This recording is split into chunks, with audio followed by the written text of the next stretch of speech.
Spain तख्त उल्टाएगा या Argentine हुक्मरानी बरकरार रख पाएगा? फुटबॉल का वर्ल्ड कप चैंपियन कौन बनेगा, फैसला आज रात अमेरिका में होगा। पाकिस्तानी वक्त के मुताबिक रात 12 बजे अमेरिका के न्यू जर्सी स्टेडियम में फीफा वर्ल्ड कप का फाइनल होगा। एक तरफ 39 साल मेसी, दूसरी तरफ 19 साल के यमाल। स्पेन फाइनल जीतकर पहला मुल्क बन सकता है जो विमेंस और मेंस टाइटल पाएगा। मैच के दरमियान इख्तितामी तकरीब भी होगी।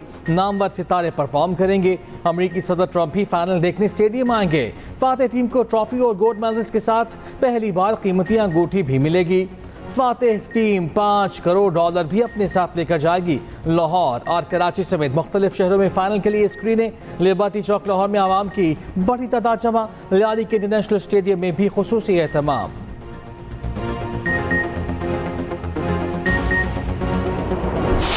मियामी गार्डन्स में गोल्स पर गोल्स। फीफा में तीसरी पोजीशन के मैच में रिकॉर्ड 10 गोल्स। इंग्लैंड की 6-4 से जीत, फ्रांस को हराकर ब्रॉन्ज मेडल जीत लिया।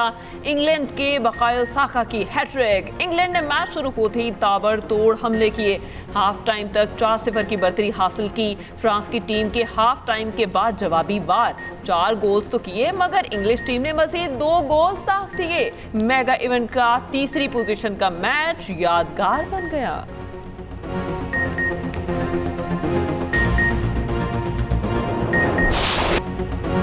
गोल्डन बूट की जंग दिलचस्प। एम्बापे ने मेसी के लिए खतरे की घंटी बजा दी। फ्रांसीसी सुपरस्टार ने अर्जेंटाइन स्टार को पीछे छोड़ दिया। गोल्डन बूट के लिए सख्त मुकाबला। एम्बापे ने मेगा इवेंट में रिकॉर्ड बना डाला। वर्ल्ड कप तारीख में सबसे ज्यादा गोल करने वाले खिलाड़ी बन गए। किलियन एम्बापे की गोल्स की तादाद 22 हो गई। फ्रेंच कप्तान ने टूर्नामेंट में अपने गोल्स की तादाद 10 कर ली। एम्बापे गोल्डन बूट की दौड़ में भी सरे फहरिस्त। लियोनेल मेसी का 8 गोल्स के साथ दूसरा नंबर।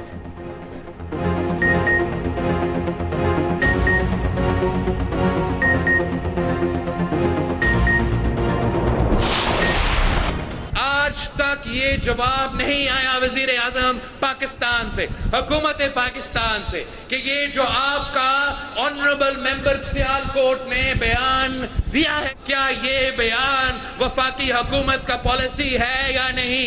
इसलिए जब तक वो वजीर आपका कैबिनेट में रहेगा और वो ये पॉलिसी रखेगा तो हम समझेंगे कि ये आपका भी पॉलिसी है। तो एक ट्रूथ कमीशन, मतलब सच का कमीशन बनाया जाए और इस कमीशन का काम हो कि वो तहकीकात करे। सियासी मुतालबा जो भी हो, वो हक हाकमियत का क्यों ना हो, वो रिजर्व सीट्स का क्यों ना हो, वो किसी एक इंसान का जिंदगी ज्यादा अहमियत रखता है या ये 12 सीटों का जो नखरा है ये ज्यादा अहमियत रखता है। सिंध का फैसला सिंध करेगा, बलोचिस्तान का फैसला बलोचिस्तान करेगा, तो वैसे ही कश्मीर का फैसला कश्मीर करेगा। कश्मीर का फैसला कश्मीरी आवाम को करना चाहिए। 12 सीटों का नखरा ज़्यादा अहम है या एक इंसान की ज़िंदगी?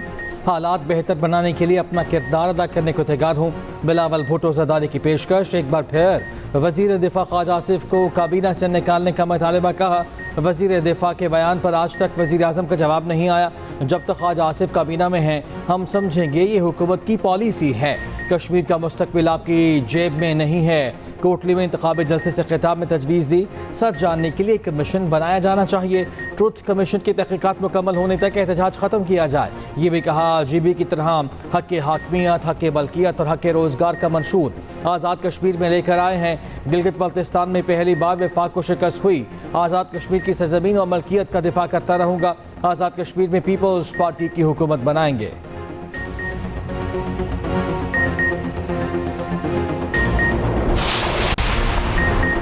बिलावल भुट्टो जरदारी की तकारीर हालात खराब कर सकती हैं। नून लीग के रहनुमा राना सनाउल्लाह ने बिलावल भुट्टो के बयान को नामुनासिब करार दे दिया। कहा ख्वाजा आसिफ के बारे में बिलावल का रवैया अच्छा नहीं। उनको वोट के लिए नफरत की नहीं बल्कि कौमी लीडर बनकर बात करनी चाहिए। नून लीग में किसी को लात मारकर निकालने की रिवायत न थी न है। ज्वाइंट एक्शन कमेटी को आज़ाद कश्मीर के वज़ीर आज़म फैसल राठौर ने कलअदम करार दिया। वफाकी हुकूमत ने फैसले की हिमायत की। बिलावल भुट्टो जरदारी इशारों में इस फैसले की मुखालिफत कर रहे हैं।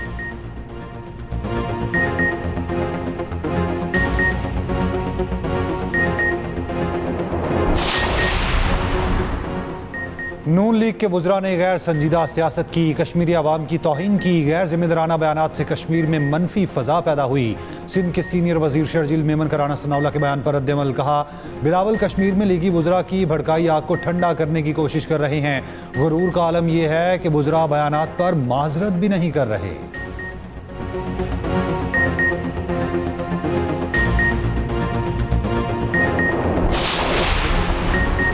उर्दन में 2 अमरीकी फ़ौजियों की हलाकत पर अमरीकी फ़ौज के ईरान पर हमले तेज़, ईरान पर बमबारी जारी। सरेक, हाजीआबाद, कशम और बंदर अब्बास में धमाके। खुज़स्तान में ज़ेर तमीर जोहरी बिजली घर को निशाना बनाया गया।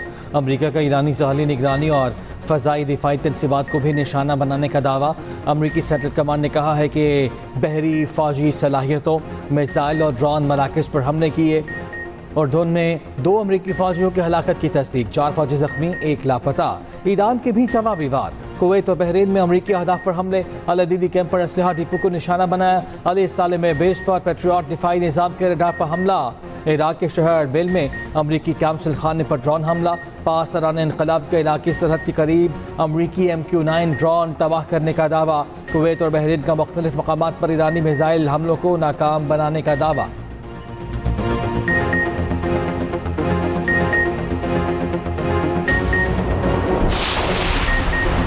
ईरान ने अमरीकी दिफाई निज़ाम का तोड़ निकाल लिया। ईरानी फौज की अमरीकी अहदाफ पर दुरुस्तगी से हमले। अमरीकी अखबार न्यूयॉर्क टाइम्स के मुताबिक जुम्मे के रोज़ उर्दन में अमरीकी फौज पर 5 रोज़ में चौथा हमला था। हमलों के नतीजे में दर्जनों अमरीकी फौजी जख्मी हुए, मुतादिद हेलीकॉप्टर्स को नुकसान पहुंचा। अमरीकी ओहदेदारान का कहना है कि ईरानी अफवाज अमरीकी दिफाई निज़ाम को चकमा देने में महारत हासिल कर चुकी। रूसी मीडिया का दावा है ईरान के नए मिसाइल ज़्यादा तेज़ रफ्तार, हदफ पर लगने से पहले पोजीशन बदलते हैं। दूसरी जानिब अमरीका ने दुनिया भर में अपने शहरियों के लिए सफरी अलर्ट जारी कर दिया। अमरीकी महकमा खारजा के मुताबिक ईरान की हिमायत करने वाले ग्रुप अमरीकी मफादात शहरियों पर हमला कर सकते हैं।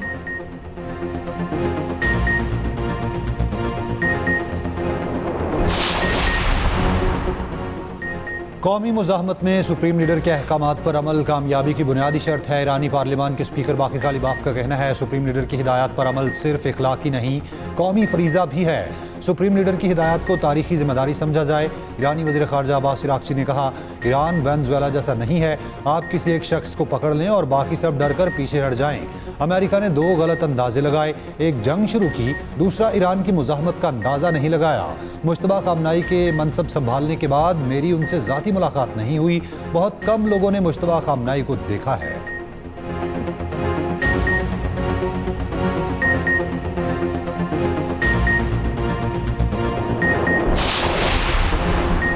ईरान मुफाहमती याददाश्त तोड़े या ना तोड़े कोई परवाह नहीं। अमरीकी सदर ट्रंप का 2 टोक ऐलान। ईरान पर पूरी शिद्दत से बमबारी का हुक्म। रूसी मीडिया के मुताबिक उर्दन में फ़ौजियों की हलाकत पर ट्रंप शदीद खफा, कहा जब तक ईरान हमारा एहतराम करता रहेगा किसी किस्म का तनाज़ा नहीं होगा। ट्रुथ सोशल पर अपने बयान में ट्रंप ने कहा रिपब्लिकन्स रूस पर पाबंदियों के बिल में ईरान को भी शामिल करें। यही लिंडसे ग्राहम भी करना चाहते थे और ऐसा ही होने वाला था।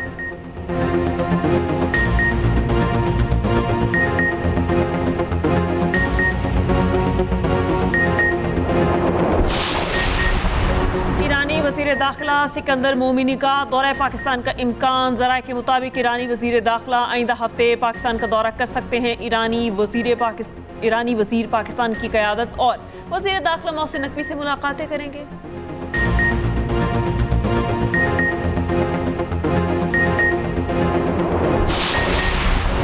मुत्तहिदा अरब इमारात का मशरिक़ वस्ता में कशीदगी फौरी ख़त्म करने पर जोर। फरीक़ैन से मुज़ाकरात की जानिब लौटने का मुतालबा कर दिया।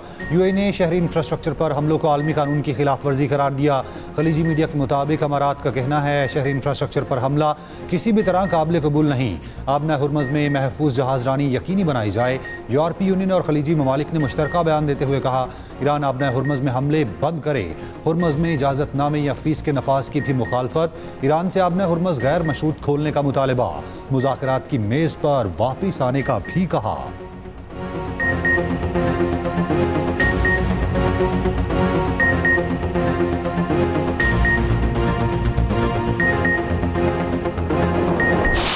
एक मोहतरमा नौरीन न्याजी साहिबा का बयान सामने आया है अपने भाई की सियासत के पीछे, जो कहते हैं कि फलां नहीं तो पाकिस्तान नहीं। अब वो मार्का हक पे सवाल उठाना शुरू हो गए हैं। अब वो ऐसे बयानात देते हैं जो भारतीय मीडिया की जीनत बनते हैं और इंडियन मीडिया उन बयानात को उठाता है। ये सारी सियासत, ये पाकिस्तान है तो ये सब कुछ कायम है, अगर पाकिस्तान नहीं तो कुछ नहीं। आपकी सियासत दफन हो चुकी है, आपकी पार्टी इंतशार का शिकार है। आपको जवाब देना होगा, आपको कौम से माफी मांगनी होगी।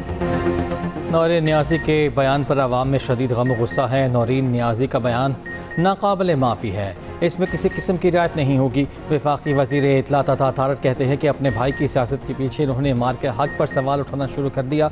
ऐसे बयान देते हैं जो भारतीय मीडिया की जीनत बनते हैं। आपकी सियासत दफन हो चुकी, आपकी पार्टी इंतशार का शिकार है, 25 ग्रुप बन चुके।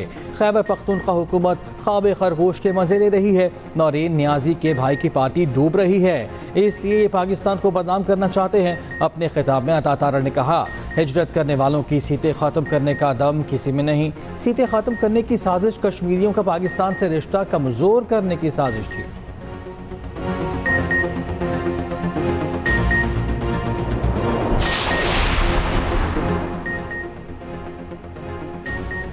रियासती इदारों के खिलाफ इश्तियाल अंगेज बयान। साइबर क्राइम इस्लामाबाद ने नौरीन नियाज़ी को तलबी का नोटिस जारी कर दिया।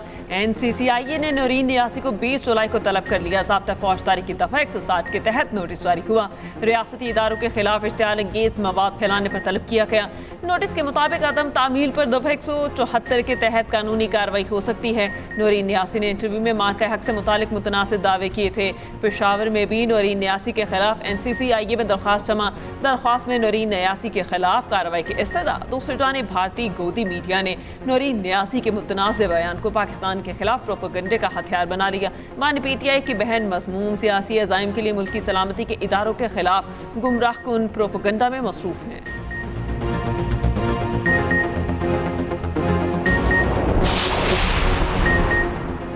खातून है या मर्द, कानून के मुताबिक कार्रवाई होगी। वज़ीर मुमलिकत दाखिला तलाल चौधरी का नौरीन नियाज़ी के बयान पर सख्त रद्द-ए-अमल। कहा, नौरीन नियाज़ी के बयान से साबित हुआ ये पाकिस्तान के खिलाफ प्रॉक्सीज़ हैं। बानी PTI और उनके ख़ानदान का हदफ पाकिस्तान को नुकसान पहुँचाना है। वफाकी वज़ीर पार्लिमानी अमूर तारिक फ़ज़ल चौधरी ने कहा, मार्का हक से मुतालिक नौरीन नियाज़ी का बयान काबिल मुज़म्मत और अफसोसनाक है। बानी और फैमिली पाकिस्तान मुखालिफ बयानात का कोई मौका हाथ से जाने नहीं देती। नौरीन नियाज़ी का बयान पाकिस्तान की सालमियत, इज़्ज़त और वक़ार के मुनाफी है। वज़ीर मुमलिकत बिलाल अज़हर ख़यानी ने कहा, नौरीन नियाज़ी का बयान की जितनी मुज़म्मत की जाए कम है।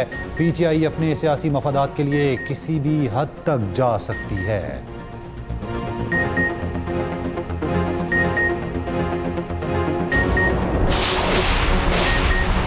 सिंध के इलाके हाला के करीब माल बरदार ट्रेन की 16 बोगियां पटरी से उतर गईं। रेलवे ट्रैक शदीद मुतासर, लाइन मुकम्मल तौर पर बंद।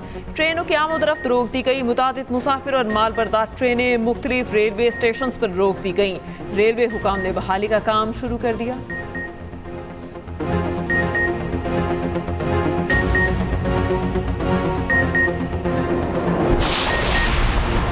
मारूफ कारोबारी शख्सियत मियाँ इदरीस को लाहौर एयरपोर्ट से हिरासत में ले लिया गया। मियाँ इदरीस का नाम PNLI में शामिल था। ज़रा के मुताबिक मियाँ इदरीस लाहौर एयरपोर्ट से बैरून मुल्क फ्लाई करने लगे तो इमिग्रेशन हुकाम ने रोक लिया। मियाँ इदरीस के खिलाफ 12 अरब रुपए के बिजली फ्रॉड का मुकदमा दर्ज है। FIA फैसलाबाद में मुकदमा दर्ज किया गया।